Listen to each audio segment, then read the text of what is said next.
আইপিএলে ভারতের সাবেক একজন খেলোয়াড় যিনি ধারাভাষ্য করতেন তাকে এবারে ধারাভাষ্যকার প্যানেল থেকে বাদ দেওয়া হয়েছে, তার বিরুদ্ধে গুরুতর অভিযোগ আনা হয়েছে।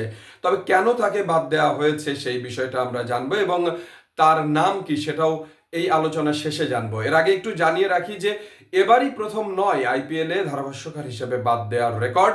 এর আগে 2016 সালে হার্ষা ভোগলের বিরুদ্ধে অভিযোগ এনে তাকে বাদ দেওয়া হয়েছিল এবং 2019 সালে সঞ্জয় মাঞ্জারেকারকেও কিন্তু এরকম অভিযোগ এনে বাদ দেওয়া হয়েছিল। তবে তারা দুজনই ক্ষমা চেয়ে আবারও আইপিএলে ধারাভাষ্য করে যাচ্ছেন।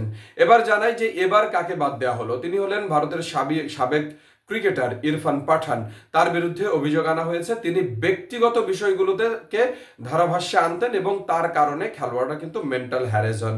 এর আগে 2020 সালে জাদেজা এবং সৌরভ গাঙ্গুলির সাথে তার বাকযুদ্ধ চলে সামাজিক যোগাযোগ মাধ্যমে এবং সেটা এমন পর্যায়ে গড়ায় যে সেটা বোর্ড পর্যন্ত চলে যায়। এবং এর আগে তিনি ব্যক্তিগতভাবে যেসব খেলোয়াড়দেরকে অপছন্দ করতেন তাদেরকে কিন্তু বিভিন্নভাবে হার্ট করতেন এবং বর্ডার গাভাস্কার ট্রফিতেও তিনি এরকম কাজ করেছেন।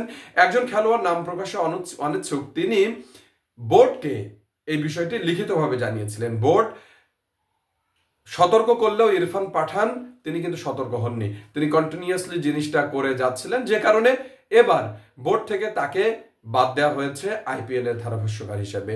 হয়তোবা তিনি ক্ষমা চেয়ে আবারও আইপিএল এ নতুন করে যুক্ত হতে পারবেন, কিন্তু এই মৌসুমে তার আর যুক্ত হওয়ার কোনো সুযোগ নেই।